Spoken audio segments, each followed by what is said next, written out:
undisclosed location somewhere in the northern hemisphere, waiting out the alien apocalypse. He is armed with a machete and a microphone. This is the Mysterious Outpost. All right, welcome to Mysterious Outpost Radio. My name is Mike Blocker. Tonight on the show, I have Max Igan. I'm telling you, this is one of the researchers that was in the beginning with my process of awakening up to the bullshit reality that we live in, this matrix. And you can go to his website, thecrowhouse.com, his YouTube channel, which is The Crow House. He has many great videos, and his research is phenomenal. His research has awakened a lot of people with just this dream world that we live in. And I'm not going to do much of an introduction with him. I will give everything that you need to know about Max Igan in the description below, so just check it out for yourself. But most of you that are subscribers to me on my YouTube channel are already familiar with Max Igan. Welcome to the show, Max Igan. How you doing, man? I'm good, brother. Thanks for asking me on. I'm pleased to come and have a chat to you. And we were just talking pre-show, Max, about this awakening process. And I just told you about, I love my wife to death. And if I could, I would live off grid in a heartbeat. Of course, I say off grid, but something similar, because I believe the internet is one huge tool against the enemy out there, which the enemy, being whatever name you want to call them, the elite, the cabal. And it's just a big process of awakening people, because if it wasn't for the internet, your research would not have helped with that process of awakening me, Max. So my thing is, if I could live off grid, I would. But the thing, my wife, she's not going to do it. And I believe that a lot of people like me are stuck in this, I don't want to say shithole, because I wouldn't change anything in the world. I love my wife. But how can we as a society push forward into a new paradigm and out of this old world methodology whenever we're literally stuck, Max?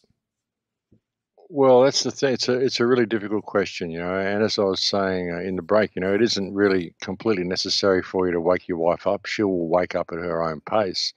I'm in a similar situation with my son, who's completely in the matrix. I would prefer to heal the world without him ever knowing that it was broken. That's kind of the attitude that I have towards that. You being awake, what you can do is be aware of the situation that your wife's facing, unbeknownst to her, and provide a safe environment for her to function in. Maybe a little frustrating, but, we're all in this position. We're all in the matrix. We're all part of the system in some way, no matter how much we want to be out of it. Even me being a nomad the way I have for most of my life, I still have to have a passport. I still have to use money. I still have to participate in the system to a degree. So it isn't like we can just step out of it. It's providing a good moral example for your wife by, the knowledge that you have from being awake and how it's changed you into a better person, leading by example in what you do. This is the most beneficial thing I think you can do in this sort of a situation. And this is what will in turn wake them up. I live a very nomadic lifestyle, and it would be very difficult for a lot of people to do what I do and feel comfortable in their life. And it would be even doubly difficult to function in any type of a relationship doing what I do. This is why I'm single, because it's very difficult to find a woman who wants to just be a nomad and bounce around the world the way I do.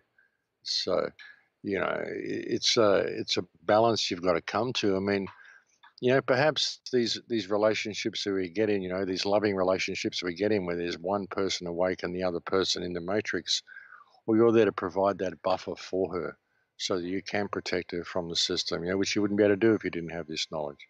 But again, leading by example and showing you're a better person because you've got this knowledge. You're not a paranoid conspiracy freak, that will be all the help that you need really to give her, to help her wake up to what's really going on. And, and it's getting more and more in people's face anyway. So, they're going to see it eventually.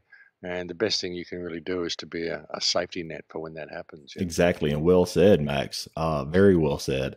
And the thing is, just like with, the things that we are into, the things we research, we read, just because we look into something, we just, let's say just tonight, Max, just because we discuss something, whatever it may be, doesn't necessarily mean we believe in it, but we always get this label that, oh, you're a conspiracy tinfoil hat nut job, just because I'm talking about 9/11 or consciousness or whatever it is. False flags, labeled a nut job. Just because I'm talking about a particular subject doesn't necessarily mean I believe in it. I believe everything deserves the attention. Everything deserves I guess everything needs to be communicated, or just like what we're doing right now, Max. We're discussing, whatever topics we're going to be discussing tonight. And the thing is, whenever people are labeling people like us, they're really showing cognitive dissonance, because are they just really too afraid to look outside the box? And are they just too conditioned through modern academia and they're pretty much just a brain drain human being, I guess, in this society? Well, yeah, look, people are very conditioned not to want to think outside the box, and actually quite afraid to think outside of the box and to view people who do think outside of the box from a perspective of fear. I mean, it's just, they don't want to think about these things. I used to say to my mother, tell her what was going on, and she'd say, look, even if it's true, I don't want to know, because I'm quite happy in my little comfort zone here. So that's the problem that we face. And people will label any outside of the box thinking as something to be afraid of. Unfortunately, this has been propagated by the government and media with all this terrorism rubbish. Anybody who thinks differently to you may be a terrorist. Anybody who questions the government may be a terrorist. I mean, Mm-hmm. why would you ever think anything bad about the government? And any questions that anybody has about the system at all, people are just taught to fear this sort of stuff. People are trained to be very superficial, very disconnected from themselves. It's all about, Snapchat and Instagram and what we look like and instant gratification. With smartphones and all this smart technology, iPhones and all this sort of stuff as well. This is a dopamine addiction that people are suffering, which is underlying all of this as well. Because when you click on an icon on your phone, a little releases a little dopamine burst into your brain, so you get a feeling of happiness, instant gratification. And when this happens second by second by second, so our attention span has been reduced down to a few seconds, and we're measuring every moment by the amount of pleasure we receive from that moment through the mechanism of things such as iPhones and games and all this instantaneous gratification that we're receiving. So when you come along and you start trying to tell people this type of information, this isn't clicking any of those little dopamine cells. It isn't giving them instantaneous gratification. They're not feeling good about this particular moment. So therefore it's something to be feared, because you've knocked them out of their comfort zone, And with the human race as well, I mean, we've had our attention span reduced to less than a goldfish. So people don't want to think about anything that makes them think too much. They don't want to think about anything that makes them think outside of the box. They just want that instant gratification, and that's how they measure every day and every moment of each day, by the amount of pleasure they receive from that moment. And that's what makes it very difficult. This is what makes it so hard to communicate this type of information to people, and why so many people won't wake up until it actually hits them in their face. And then when it does, they don't really know what to do about it. They just go straight into a state of fear. They're usually dealing with police officers wearing black Kevlar that are twice the size as everybody else, so it's a very fearful situation for them. They're not prepared for it. They're just not able to think in any way defensively against this system. So they just don't want to rock the boat, because if it comes for them, they can't see any way out. So, we've got a very, very effective fear-based mind control system happening. And this is what causes a lot of people to simply not want to think outside of the box and to label you as a tinfoil hat conspiracy theorist nut job just because you're doing so. It's just training, it's programming. You can't really help them, but we don't need them all to wake up anyway. We don't need the whole world to wake up. We just need the people who are awake to get a little bit of focus. I mean, even in the American War of Independence was won by like 1 to 3% of the population or something. We don't need everybody to come on board. You just got to find some way of focusing the independent media. I've been trying to do this for many years, but it's very difficult because so many people within the independent media even all seem to have their own agenda, and no one's really prepared to, reach some common ground and get some common focus. If we did that, we could change things very quickly, I believe. Very well said, Max. And whenever I look at like the modern day police officers, it's like it's really not a civilian, I guess, public police force that really is for the people and by the people. Now it's that everybody is guilty until proven innocent. And that is one reason why I got out of the military, because I was military police and I was going to do that in the, I guess, military terminology, the civilian world, what they term. But then I came across people like your research and other people's research, and I had to get the hell out of Dodge because I'm not against the military, but the thing is, the military is being misled by, a bunch of egotistic maniacs, and they're all pretty much just on doom and gloom and world domination. But before we get into some of that, it just makes you think of the modern day police officer. You look at that compared to the police officers in the Andy Griffith show. What the hell are we getting to? Like, where are we going with this crazy world, this society? And the quote that pops in my head, Max, is by the famous quote by Michael Elner. Just look at us. Everything is backwards. Everything is upside down. Doctors destroy health. Lawyers destroy justice. Psychiatrists destroy minds. Scientists destroy truth. Major media destroys information. Religions destroy spirituality. And governments destroy freedom. And is that the reason why it seems like we are actually devolving as a human race? I'm very optimistic now, but it seems like we are devolving, though. Well, we are, and we're being purposely devolved. I mean, through everything, not just through the programming and through this militarization of the police, but also through all the genetic engineering, through the engineering of the food, the engineering of our sexuality, the fact that they're saying there's 34 genders now. I mean, what the hell is that? There isn't actually 34 genders. There's only two. It doesn't matter what your sexual preferences is or what you like to get up to, but there's actually only two genders, and that's just the way it is. It's called basic biology. So this is the sort of stuff we're heading to. Interesting what you were saying about the military and how the military is being basically used for nefarious purposes. This overlaps into our society as well. I mean, all the rule that we're under in our society is, in fact, military rule. Martial law, maritime admiralty law, all this sort of stuff. Mm-hmm. Even the fact that you use the term Mr. or Mrs. in front of your name, these are all military terms. If you put a Mr. in front of your name, you're saying, yes, I agree that I'm under military law. So even the flag of the United States is a wartime flag, which puts everybody under military law. You haven't used the peacetime flag of the United States, I think, since the country was formed. 2 or 3 months after the country was formed, they changed the flag and put up the military wartime flag. And so everybody's been under military rule ever since. That's why we're subject to all these things. You go to a court, if a police officer comes to you and charges you with whatever, and you go to the courtroom, if you look at the court document, you'll find all the police officers are there as non-registered entities. You're the only registered entity in the court. So you're the only one liable for anything, and it's just one big energy harvest and money harvest. That's what it's all about, and it's all military law anyway. So, the whole society's been hoodwinked. We really have. We've been hoodwinked on so many levels. But these things are coming more and more to people's faces. Even the militarization of the police. Coming back here to Australia, seeing all the police wearing black Kevlar now, it looks like you're being pulled over by a military force, not by a police officer. So. This is kind of waking people up too, I think. They're doing it under the guise of protecting you from terrorism. Now, how can this guy in black Kevlar getting out there, making a nuisance of himself, pulling over people for no reason at all, or just checking on you, give you a random breath test or whatever? Well, hang on.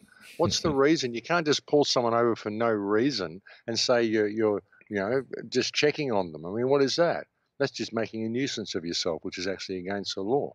And you're pulling people over in this outfit, which is, you dress like Batman. It's quite terrifying to people. So, they're just. And the reason why I think they continued, sorry to interrupt, Max, but the reason why I think they continue to do that is because we're not pushing back. We're not fighting back. I'm saying I would say the majority of the human population of society, we are just permissive or submissive, and we would rather just go along with the authorities And that's a word right there for you, Max, the authorities. And we would just rather believe everything that they have to say because they have the best interest of us in their hands. And because and I think that's all bullshit, Max, because really I think people are just lazy. I think people are lazy and they rather have somebody to do the fighting, to do the protection. And yes, take away my freedoms. Please do that. If it means I can have my iPhone, my computer, Kim Kardashian, whatever it is, just keep doing what you're doing and let me have all my possessions. What you think, Max? Well, yeah, and that's the way they do it. That's why they use these brutal police as well. I mean, we're never going to stand for the authority that government claims it has over us if they didn't intimidate us first. So they'll have these big burly police officers pulling you over and giving you breath tests and whatever. And this is your basic interface between yourself and the system is these police officers. You can go to the courtroom or you can go to the local council chambers or whatever and try to get some sort of a satisfaction there, but you won't. But this is the interface that we get presented with. We think of the system and we think of big, burly police officers dressed in black Kevlar who terrorize us at every opportunity. So people are very, very intimidated and they don't want to stand up for themselves. And they can't ever stand up for themselves because they're disunited as a people. We judge each other by the size of our front door and what our different preferences are. All these tribal things that are interjected into our society, different football teams, different parties to vote for, different this, different that, different associations, different clubs. So we're all in competition with the people from the other clubs and the other associations. So there's no unity everywhere. And we think of the system, we think of these big, black, burly police officers. The politicians go out anywhere, they surround themselves by these guys again. So this is our interface. This is what we see. It's very intimidating. So a lot of people simply aren't prepared to step up against the system because that is their first thought, is that's what they're going to have to deal with, these big, heavy guys with tasers who just like hurting people. So, it's very clever, but it's all mind control. But the whole thing's been constructed to create this image of the system being all powerful. The problem is getting to these police officers and waking these guys up. But look at them. I mean, some of these guys are like androids. They're huge. It's almost like there's two types of human beings. Like they're feeding the general population genetic stuff in the food to make them all thin and wimpy. And yet these police officers look like they're all on steroids. They all look like Godzilla.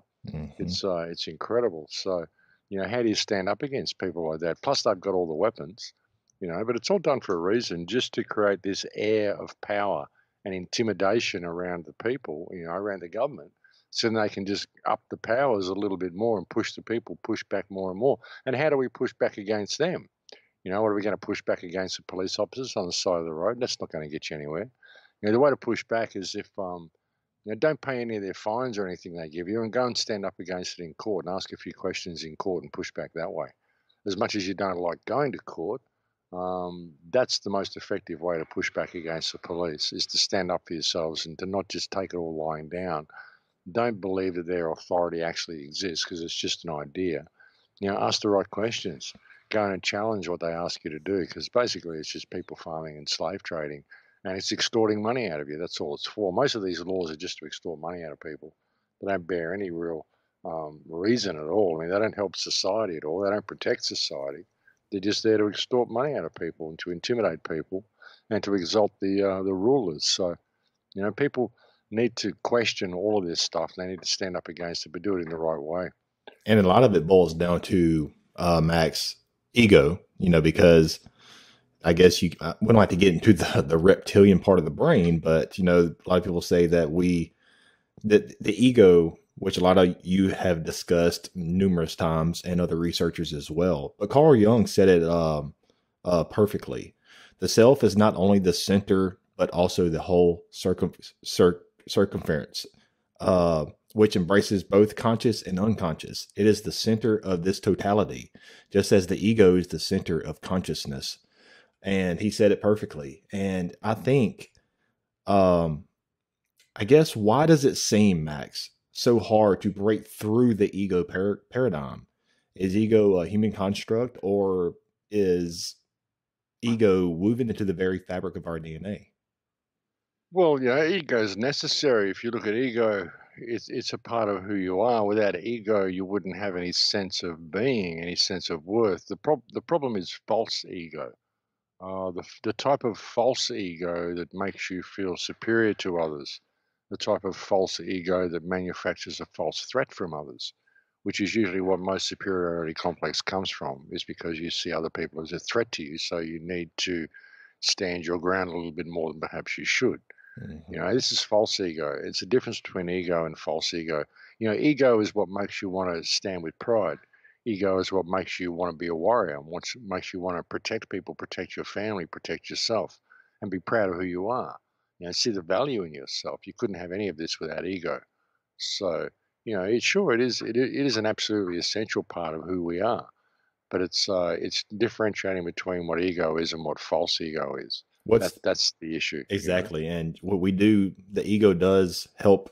It can help protect you. It can help you being. It can help you from getting controlled and manipulated. And because I guess without any kind of ego, I guess we'd all be slaves, right?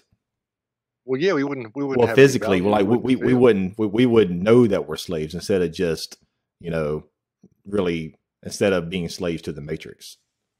Yeah, yeah, well, maybe, but we would probably be willing slaves and know we were slaves, and we'd be okay doing that. I mean, without ego, we wouldn't have any value. You wouldn't have any self value at all. You need ego to have self value. Mm-hmm. You know, so it's a different thing. Ego's got a bad rap because of the different variations of ego and the concept of false ego. And that's what I call false ego, that which manufactures a false threat, that which poses you against others rather than um, helps you to see the value in yourself, but also see the value in others and to cooperate with others. That's normal ego, you Mm-hmm. know. And sure, you're going to be attracted to certain people.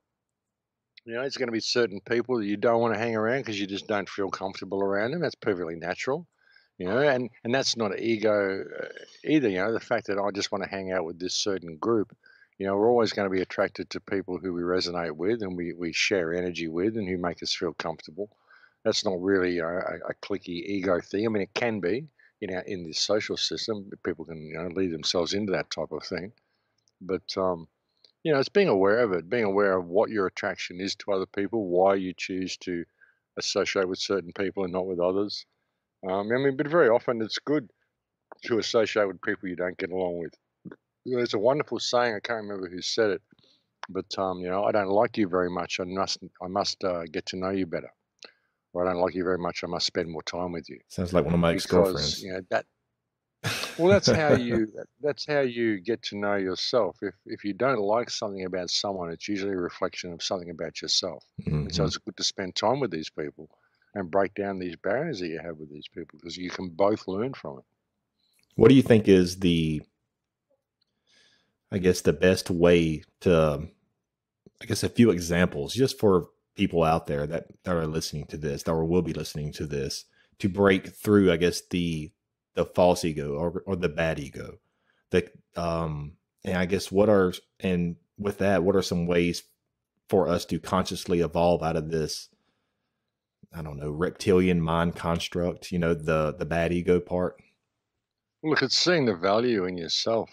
Ultimately, I think, you know, false ego and our need to project all the time usually comes from insecurities because, you know, the inner child or whatever. There's something bad about yourself, something you're not satisfied with, that you need to project this on others. You know, it's getting through that, seeing the value in yourself, you know, realizing it's all about the experience, you know, with whatever flaws you may perceive you have or whatever goals you think you're aiming for. I mean, it's really all about the journey, and you came here to experience life from your own unique perspective. So, really, where's the problem? Where's the problem that anybody has with anybody? When you realize the beauty of that, you know, where's the problem? How come we have all these problems with people? And if we were to break down all these barriers with people, we could move through this very, very quickly. We don't need to be doing any of the stuff that we're doing, you know, and it's just getting people to see through that. I mean, that's what will help people stand up against the system as well, is if they can just get the value in themselves to simply ask the questions of, hang on, you know, why do we have to do any of this stuff you're making us do? It's not what we employ government to do. You know, remembering what our place in society is. You know, we all have value.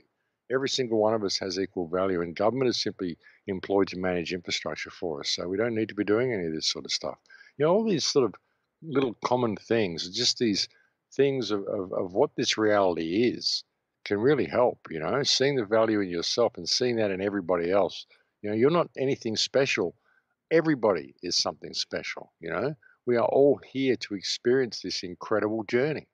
And really, when you get down to it, I mean, you can start looking into physics and consciousness and your DNA and where consciousness really comes from and all that sort of stuff. And you begin to realize that there's only really one of us here, experiencing itself from 7 billion different perspectives. And, we don't have to do any of this. So the whole thing's pretty fantastic when you can think of it that way. And just the fact that we can communicate like this, just the fact that we've got this experience, this world to live in, it's all amazing. It's all absolutely amazing. We're caught up in this cycle of doing all this stuff that doesn't mean anything, running around on these treadmills everywhere that just don't go anywhere. And, I don't know, it's hard finding what it is it's going to allow people to step back, even just have the time to step back and just consider all of this for the moment. Everyone's so busy running on the treadmill, trying to collect paper, thinking it's about building this pile for them to sit on, and that's what their life's about. I've got a bigger pile than you. I won. What's that all about? That doesn't do anything. You just got this big pile then and you're sitting on it and you can't leave or go and do anything because you've got this huge pile, and you get up on top and you go, well, hang on, there's nothing here. It's just this big pile of shit. There's nothing here, So I know people that have done that have gone right through the whole system, made enormous fortunes, bought islands, bought all sorts of stuff, and they got to this, go for this utopia that was promised them, and they get there. They got all this money, millions of dollars, and they go, well, there's nothing here. Yes, So and they are some of the most unhappy people there is too. Many of them are. I know a guy got to that point and he just went, well, hang on, I don't need to do this. And he went home, he sold all his businesses, paid off all his debts, allowed his wife to pursue her art career, and just got a new business card that says father.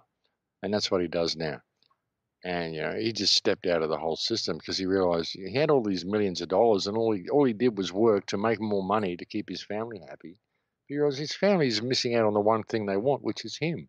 And he's missing out on his family because all he's doing is working. What for? He's already got millions of dollars. He doesn't need to work anymore. So, he just stepped out of the whole thing. And that's the way to do it. I mean, if you're going to go and buy into the system and go for it and make all this money, well, step out while you're still young. Once you've got the money, you don't need to keep doing it. Step out and then go and enjoy your life. But don't get caught to this rat race and thinking it's about the one with the most wins, because it's really not. Exactly, Max. And just like I said, you explained break everything down very well. And you're talking about, of course, we was talking about the money aspect just a little bit. And it makes me think, and you mentioned the government as well. It makes me think about these selected officials, or, the ones that are getting into office, and pretty much I would say most of them, they have their own agendas up their sleeve. And the thing is, how do we, as a human race, move forward and elect and have faith in the right political figureheads in office without jeopardizing the moral high ground of human rights? Because to me, Max, most people in office, regardless of how truthful they may seem, will eventually fall prey to dark agendas. Well, they seem to, unfortunately, especially in the United States, you've got things such as AIPAC, which forces people to sign the AIPAC treaty in order to get funding to even run for office.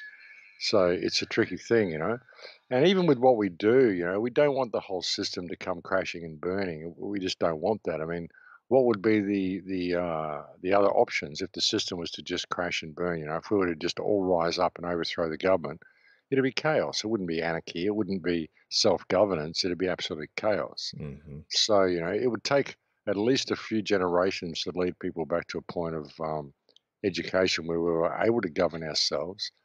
So, we need to, get good people in there running for office. Unfortunately, we do need the system there at the moment because we need to use the system to lead us back to a point where we don't need the system. But like I said, that's going to take at least 3 generations, at least, to be able to educate people to a point of self-governance. I mean, My God, what's happened to the education system? It's going to take 2 generations just to lead people back to a point where they can read properly and spell properly and have basic life skills again, because we've lost all of that in the last couple of generations. It's been phenomenal what they've done. So, we're in a pretty precarious situation. We need to realize that the corruption is there and that the system is flawed.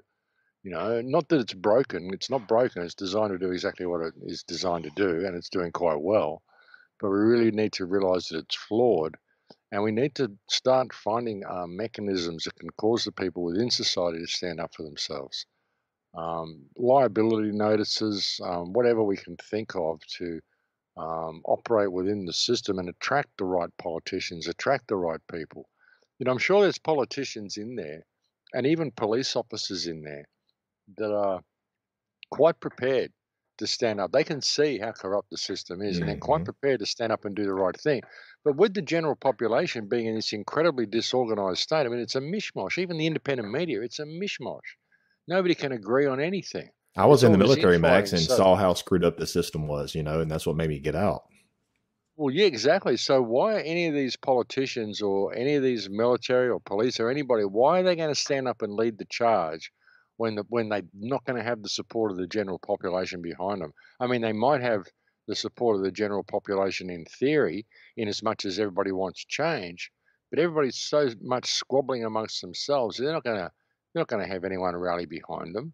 It's going to be too much of a shit fight. So who's going to stand up against the system from within the system? How are we ever going to get an honest politician in there until society displays some sort of intelligence and some sort of adulthood, and actually stand up and start calling things out ourselves and start leading the charge ourselves and attract these politicians to the population, so that once they hear the people saying the right things, you're going to get people standing up. But people will stand up and say the right things, and they're not associated with all this other rubbish, which is completely irrelevant and has nothing to do with it. So, yeah, it boils down, Max, because I guess democracy to me will always be, I say always, at least in, just like you said, within the next few generations, democracy will always be infiltrated by a few men who do not have the remaining population's best interests at heart. And that's the thing. How do we overcome the system? Do we really need some type of huge event to awaken on a massive scale the rest of the population to where we just flush the whole shit system down the toilet? well, possibly. I mean, that would be good. But I mean, I think we just need to say the right things and get it to enough ears. If enough people could hear the right message, I'm sure many people would rally behind it. It's just getting the message to them, because the mainstream won't play the message. The mainstream won't give you anything. So, it's just getting the message to the people. Hopefully we don't need an event. If that's what it takes, well, that's what it takes. But it'd be nice to think that we could just do it without that. We could just rally the people to stand up for themselves.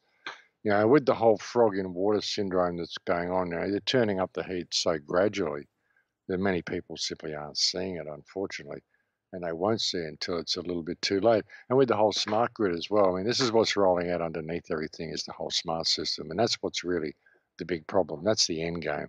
While there's all this other stuff going on, the police on the street and all this threat of this and threat of that and all this stuff, physical stuff to worry about around us, this whole smart grid's being rolled out. Everything's being digitized, currency's being digitized, everything's going smart. And once that all comes online and the whole smart grid's in place, then it's game, set, and match. It doesn't matter what we do from that point. We have to prevent that from coming online. That's the issue. And that's a lot of what I think all this transgender stuff is about as well. The fact that there's 34 genders, this will enable people that have been, shall we say, enhanced by transhumanism.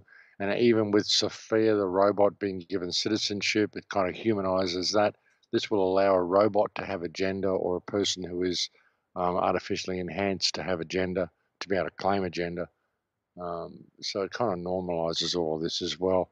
It leads us more into transhumanism. So the whole thing's related. And that's why I think they're ramping things up so much at the moment, because this whole AI grid, this whole smart grid's coming online underneath it all. So we're being given so much other stuff to worry about, so much stuff to distract ourselves with, because so just so we won't see this. And just like that quote by Michael Elner, everything is backwards. And you were talking about transgenderism. Okay, how in the hell, Max, can something like transgenderism? Um, it's okay to let your, just like I Am Jazz, that TV show. It's okay to let your little kid reconstruct their bodies and their genitals and become a transgender. That's okay. That's okay to do that. But a simple little plant that is grown from the earth, marijuana, is illegal. Yeah, because if you were smoking that, then you wouldn't be letting your kids play with their genitals in that way and do all this transmutation to their body. It'd be a little bit more awake.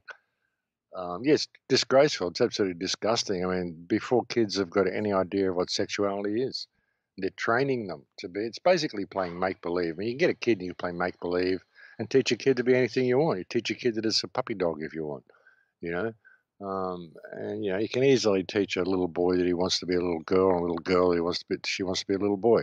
It's quite easy to do that with young kids, and it's disgraceful. It's absolutely It seems like, disgraceful. Max, we are being controlled by stealth through, almost, it makes you wonder, here's my tinfoil hat.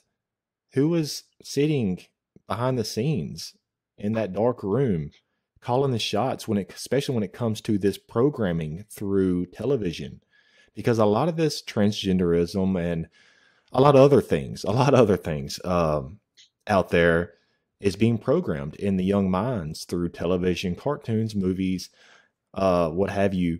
And so they grow up. It's almost like it's incremental warfare to change society in the direction that they want to bring us in the future. And I guess give me your take on that. And does that kind of lead into the AI, artificial intelligence? Well, it all leads towards the same thing. Where it's all coming from, I mean, you know, you'll get accused of being anti-Semitic if you say where it's all coming from. But I mean, this has been part of the plan to create the Goyim, basically, merge all of the races that aren't Jewish together. This is why the Jews were expelled from so many countries, because they were destroying the moral standards of all the countries. This was the big problem in Germany.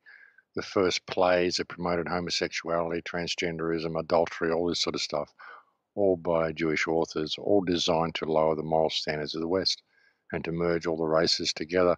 And like I said, you know, you get accused of all sorts of things for even saying that. Mm-hmm. But yeah, that's where it's coming from. That's absolutely where it's coming from.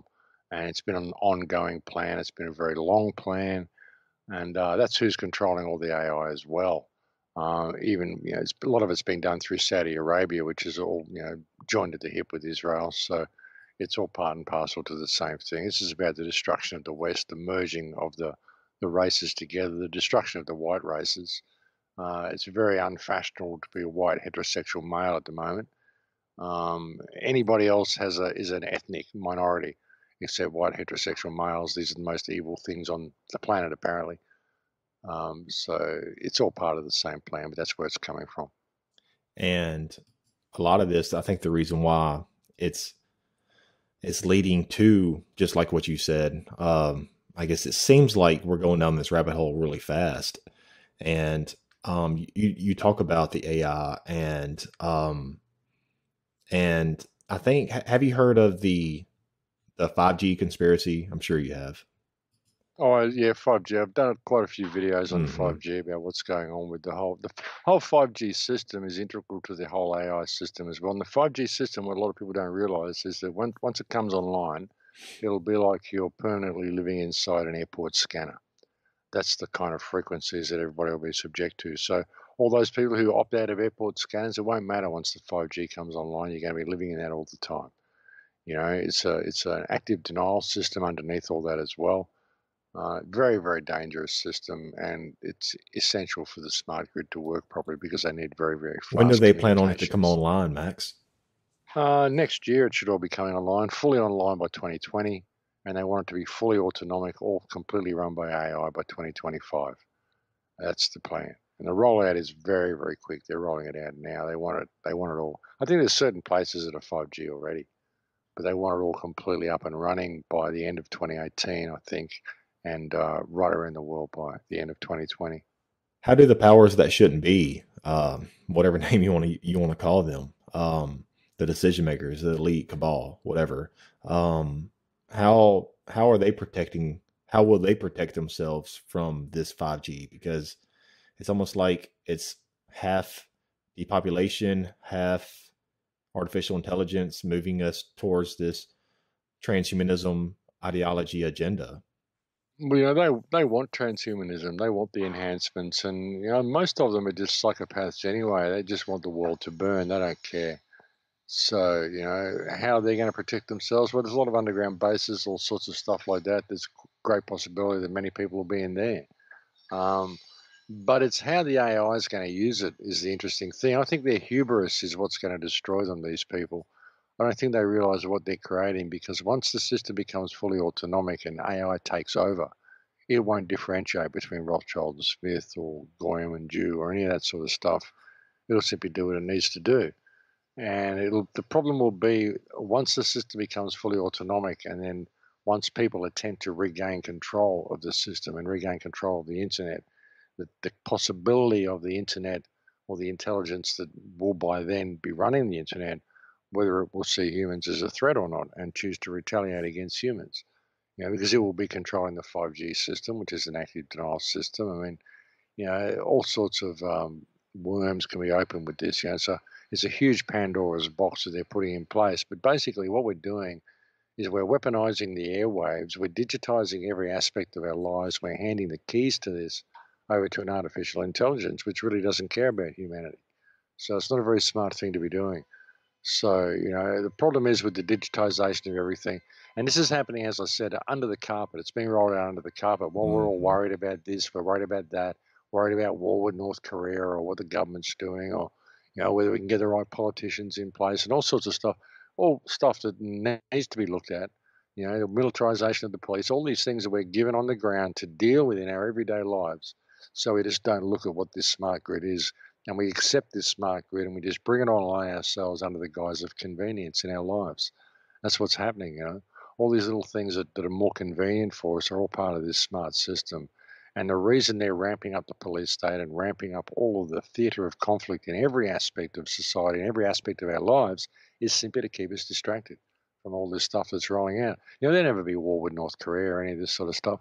What'll happen in that situation is, it'll escalate and escalate and escalate, and then China will step in and save the day, and it will appease North Korea, and it will appease the United States, and the whole world will go, oh my God, China just saved the world, and then we'll agree to let China run the new Silk Road. The whole currency will switch over to digital, and the United States will lose its position as a global reserve currency, and we'll see a very, very different world, I think, within the next 12 to 18 months. Do you think that China, I really don't know how to say it, but do you think China is, I guess, the good guys in this fight? No, there are no good guys. There are no good guys. It's just a system of control, which one's going to work. But I think the Chinese work ethic is what you're going to see introduced into the United States. It's the same people running the whole show. China, Russia, North Korea, America, it's all theatre. The whole thing's theatre for the masses. It's all Bilderbergers and, top-level Jesuits and stuff that run the show. All these governments and economies, it's all theatre for the masses. The United States has been used to create this war machine and to vilify the West so that the West can now be collapsed. The controlled demolition of the United States. That'll be done by this war with North Korea, because what will happen from the result of it was, like I said, China will appease the situation. China will come and save the world.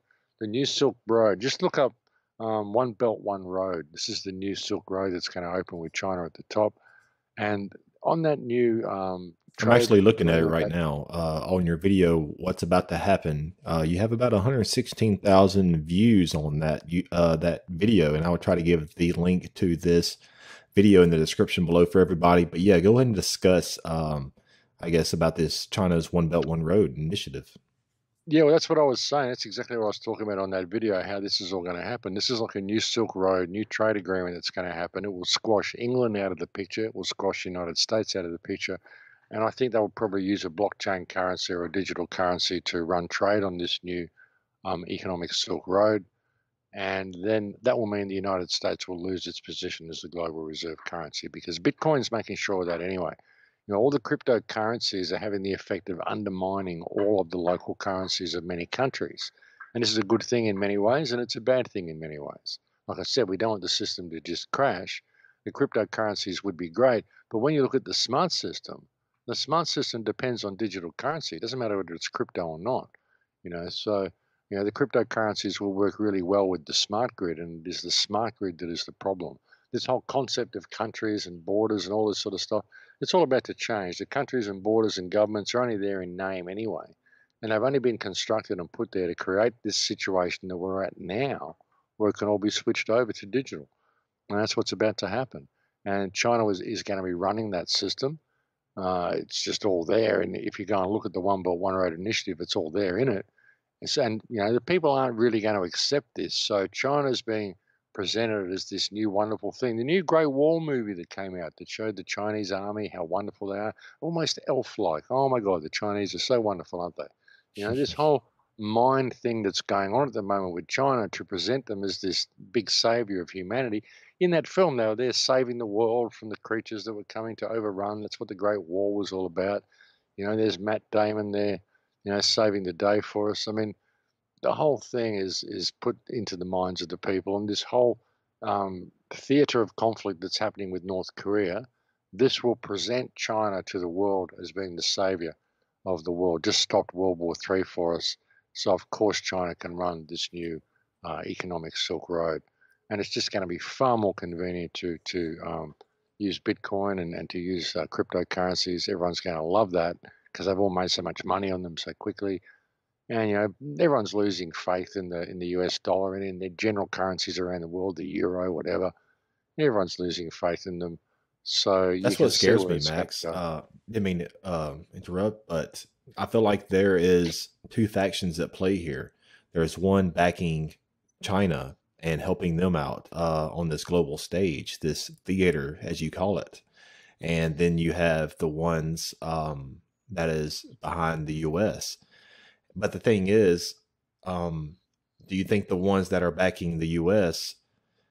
And Britain will try to create some type of false flag event or whatever it is to bring us to World War III because they're in fear of the power that the Chinese will, I guess, take over with? Look, possibly, but I don't think so. I think it's all been part of the plan all the way along. I mean, the United States has trillions upon trillions of dollars in debt. Who does it owe that debt to? China. China. Why? Why China? Why not the World Bank? Why China? Why China of all people? Why has it spent the last 20 or 30 years building up a huge debt to China, and why has China allowed this to happen? What's it all for? Why not the World Bank? Why not England? Why not anybody else but China? Why China? Because it's all designed to happen. It's all designed to go down this way. Mm-hmm. All the world is a stage, brother. Out with the old, in with the new. Yeah, it's just a way to do it. Keep everybody guessing. There's a new world order coming online, but everyone thinks it's going to be this big police state and all this. We got these cops in black Kevlar and blah, blah, blah. Fair enough. But people think it's going to look like something out of Equilibrium or Nazi Journey. The new world order is the digital smart grid. The new world where everything is ordered. That's what it's about. They don't care. I mean, how can they introduce this proper Chinese work ethic, keep everybody regimented? They can only do it through the debt that the United States now has to China and just gradually introduce that system. We'll bring more work to the United States, but you got to work this way. You got to do calisthenics in the morning. You got to do this. You got to do that. You'll see 100% employment in the United States within the next 5 or 6 years, probably, because that's the way it'll be once the debt starts being collected by China. And it'll all be done gradually. It'll all be done in a way that will be accepted by the people. All the currency will be crypto. So, it's all been done by design, brother. And then whenever they take over, and then we're going to be enslaved to their system. And then there's no telling what type of dark, sinister agendas they will have up their sleeve.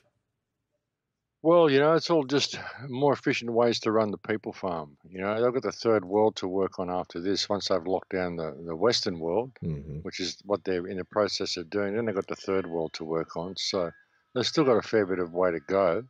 And there's still a lot of countries that are still pretty open and still pretty good. A lot of countries in Southern Europe and in Eastern Europe that are still pretty good. So, you know, they've got a long way to go yet. But as far as America, Australia, England, and these countries go, we're going to see some pretty quick changes there pretty soon, I think. So you're pretty, I guess, to round things off for this time, Max. I guess, are you pretty optimistic with the future of I guess the human race? And do you think that we will overcome this slavery to the system and break away out of this matrix? Look, I do. I have to keep optimistic. I do. I think that it will get so much in people's faces that they will stand up to it. And people are standing up to it already. Everywhere I go, I'm seeing more and more people stand up to it. So, yeah, I think we will. I think we'll come through it all. I think the politicians are exposing themselves. I think the world realizes now that we're being run by a cacistocracy. It's not even an oligarchy. It's not even the elite. It's a cacistocracy. It's ruled by the shit people. You know, the worst elements of society have maneuvered themselves into positions where they are now ruling things. And we now realize this. You know, we've got a bunch of criminals running the world. And more people are waking up to that, and more people are being prepared to admit that. And it's simply admitting that simple fact and looking at things from that perspective and approaching it from that perspective. They're a very, very empowering thing to do, you know. You don't have to play by their rules. What you have to do is question their rules, question their authority, question everything they do, because all of it's bullshit. Mm-hmm. And, you know, they only get away with it because we don't question any of it. We just go, oh, yes sir, no sir, 3 bags full, sir. No, we don't. But don't take on cops on the side of the road. Go to courtrooms and question it there. Question these people on their own ground in the right way. Question the people in your council meetings. Question your government. Don't worry about dealing with the police. They're just thugs. They're brain dead. They don't know either. So circumvent that little part. Go around it and talk to the politicians and talk to the judges and lawyers and let them know what you think. Let them know that the game is up. We know what's going on. Yeah, I think they can get away with it. I really don't. These things like the Empower movement, the liability notices that they're doing with smart meters and stuff, this can be applied to every single thing that you do. Just liability notices. Use their own language against them and say, well, you know, here's the facts. So if you overstep this, then you're going to be held liable. And because I've lodged it as an affidavit, you're agreeing to that. So that's playing by your rules. There you go. It's all done. Step onto the property and you're liable. You know, touch my property and you're liable. So this is the way to go about it. Start using their rules against themselves. It's all fiction anyway. But, you know, they get away with it because they're big and they're brutal, and we don't speak to them in the proper language. If we simply use the proper language, then it messes them up. So I suggest people do it and get involved. Well, Max, I tell you what, this has been a fascinating hour with you. Thank you for your service to humanity. I salute you, my friend, and thank you for waking me up and many others out there. And man, I'm telling you, your research into this whole awakening process out of this old paradigm, breaking out of this matrix, this breaking through this shit system. Your research is by far one of the best out there. Thank you very much for your time this time, Max. My pleasure, brother. Happy to come on and have a chat at any time. Take care, all right? Yes, sir. And that is Max Igan. You go to his website, thecrowhouse.com. I'll give the links to his website and his YouTube channel in the description below. Check it out for yourself. And most of you that are listening to this are familiar with Max Igan already, because you wanted me to have him on the show. But to the ones that are not familiar with Max Igan, do your homework, do your research with a lot of his, because he covers a lot of topics. Just search through Google, search through YouTube, Max Igan, and you will find all types of just great material, especially on his YouTube channel, which is the Crow House. And but that's going to round it up for this time. I have many other great videos or interviews coming out very soon. But anyways, like I say, until next time, keep truthing and have a good one.